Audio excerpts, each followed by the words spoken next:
Bonjour à tous, bienvenue dans le 1245 sur la chaîne du développement. La vente des objets d'occasion, un marché en plein essor au Bénin. Acheter les produits d'occasion est aussi bien bénéfique pour l'acheteur que le vendeur, mais ce genre d'achat est parfois un risque. On en parle. La session de remplacement du baccalauréat 2021 a démarré. Ils sont 85 candidats à composer depuis mercredi. Les détails à suivre dans ce journal.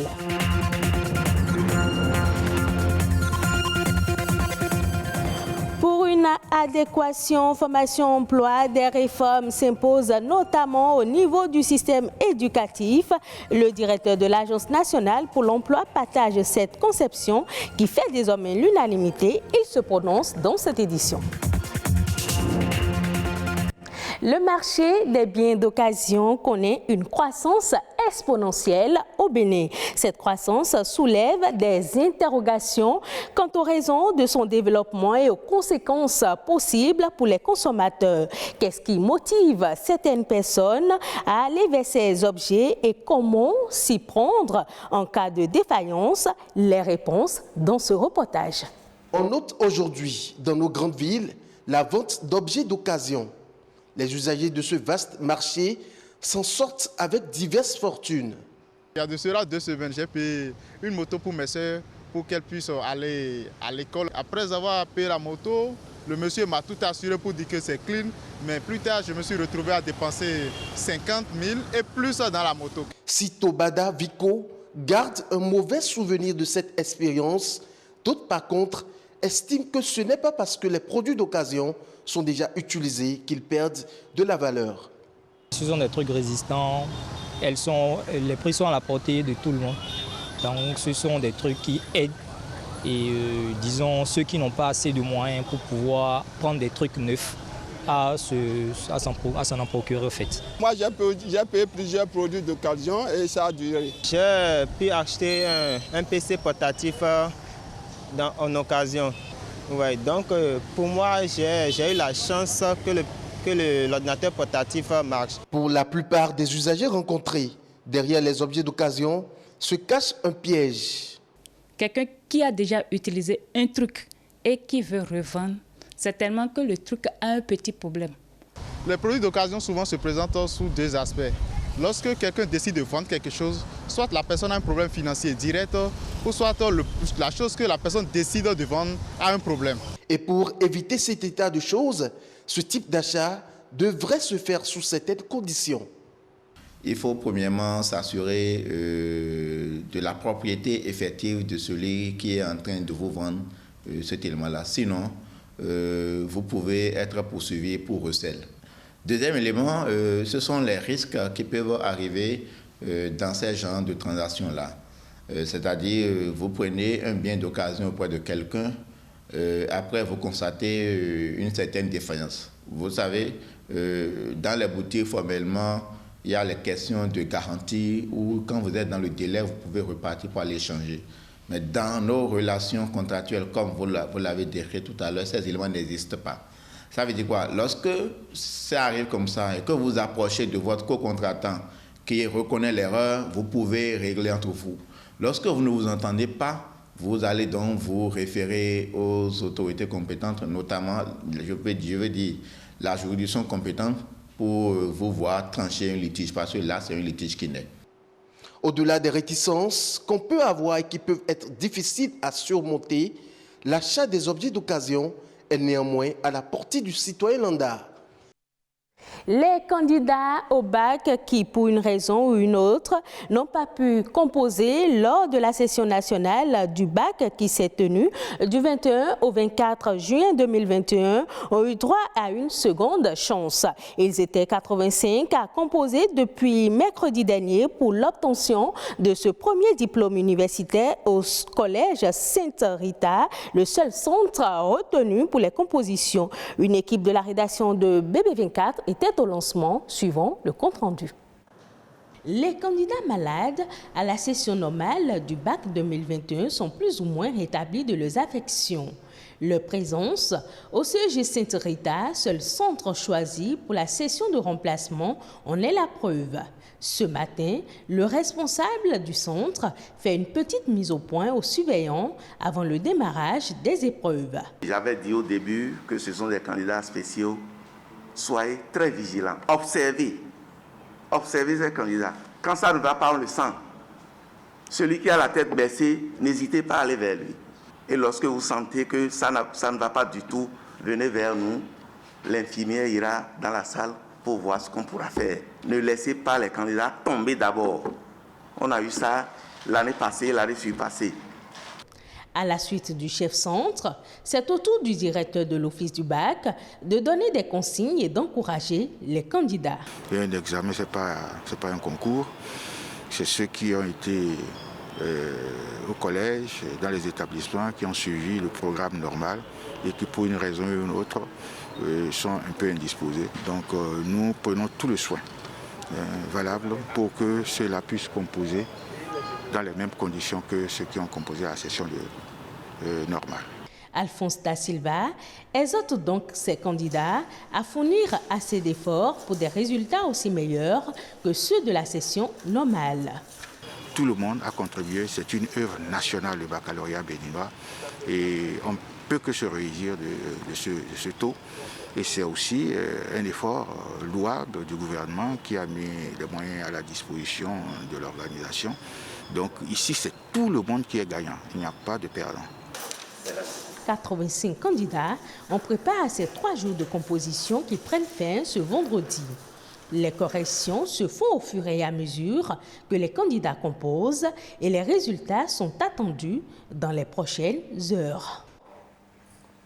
Depuis quelques années, de grandes mutations bouleversent le marché du travail et une attention est accordée à l'adéquation formation-emploi. Une adéquation qui vise à favoriser l'efficacité des demandeurs d'emploi et la vitalité des entreprises. Au Bénin, les décideurs misent dorénavant sur la promotion de politiques publiques visant à éviter l'inadéquation entre la formation et les besoins de l'entreprise. Urbain Amengbedji, directeur général de l'Agence nationale pour l'emploi, appelle vivement à des réformes dans le domaine du système éducatif. On l'écoute.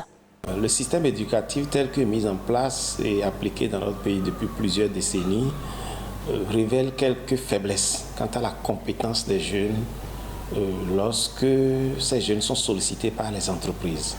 En effet, les entreprises ont besoin de compétences, c'est-à-dire d'habileté, d'aptitude, de capacité à résoudre des problèmes qu'un jeune licencié, un jeune avec un master n'a pas toujours. Ce qui fait que l'entreprise devient l'école pour donner aux jeunes la compétence afin de pouvoir résoudre des problèmes ou apporter des solutions. Et cela nécessite un certain nombre de réformes pour que notre système éducatif s'allie avec le besoin du marché en termes de compétences. Que ce soit dans le numérique, où certaines fonctions spécifiques sont demandées et pour lesquelles nos universités ne forment pas encore, ou alors dans l'hôtellerie-tourisme, pour lesquels de gros investissements sont faits aujourd'hui, il y a des fonctions et des spécificités des compétences qui sont demandées. Voyez-vous par exemple dans le domaine des BTP. Aujourd'hui, les entreprises de BTP qui ont gagné de grands chantiers dans notre pays demandent des technicités que nous ne trouvons pas, pour lesquelles il n'y a pas de compétences dans notre pays. On est obligé de les importer d'ailleurs. D'ailleurs, vous connaissez le projet Pipeline Bénin-Niger. Je peux vous assurer qu'il y a beaucoup de fonctions, beaucoup de compétences pour lesquelles notre pays ne peut pas apporter la solution à cette entreprise qui demande. Il y a lieu que la réforme aille vite et qu'il y ait un mariage entre le besoin du marché en termes de compétences, de technicité, d'habileté, d'aptitude et les formations qui sont données dans les universités. Voici à présent un point de l'actualité internationale dans Eco Inter présenté par Patrick Adjagbodjou.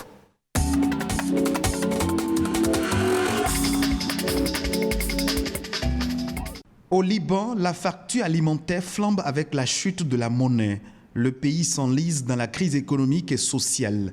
Une étude publiée mercredi 21 juillet montre qu'il faut désormais dépenser 5 fois le salaire minimum pour nourrir une famille. Le salaire minimum équivaut aujourd'hui à $30 contre $450 il y a 2 ans. Le prix des biens alimentaires a flambé plus de 700% en 2 ans. Derrière cette flambée des prix, il y a l'effondrement de la monnaie qui a perdu plus de 90% de sa valeur. Le grand pèlerinage islamique en Arabie Saoudite se tient cette année encore à l'ombre de la crise sanitaire. Seuls quelques dizaines de milliers de musulmans ont eu la chance de prendre part à l'événement. Tous les participants âgés de 18 à 65 ans sont entièrement vaccinés et ne doivent pas être porteurs de maladies chroniques. Sur les infrastructures qui reçoivent habituellement les fidèles, les autorités ont déployé plusieurs cliniques mobiles, des ambulances et des points de santé. Les autorités saoudiennes ont aussi introduit un service robotisé fournissant des réponses et des prescriptions religieuses tout au long du pèlerinage. Et puis, la France et le Royaume-Uni renforcent leur coopération contre l'immigration clandestine. Les 2 pays annoncent de nouvelles mesures afin d'empêcher les traversées maritimes à l'aide d'embarcadères de fortune. Parmi ces mesures, il y a le renforcement des forces de l'ordre le long des côtes françaises. Paris et Londres prévoient aussi de déployer des technologies et des véhicules de surveillance afin d'améliorer encore la couverture des côtes françaises et d'empêcher ainsi les tentatives de franchissement, notamment par le développement de la surveillance aérienne.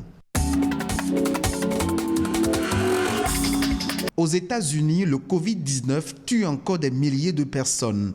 La 4e vague frappe davantage les États où le scepticisme vaccinal est très répandu, alors que l'Amérique croyait voir le bout du tunnel après des mois de rude bataille contre un virus qui a fait plus de 600 000 morts. Une résurgence nette de nouveaux cas de Covid-19 est aujourd'hui visible sur l'ensemble du territoire américain. À la date du 20 juillet 2021, les chiffres officiels affichaient plus de 37 000 nouveaux cas de contamination, dont 249 décès.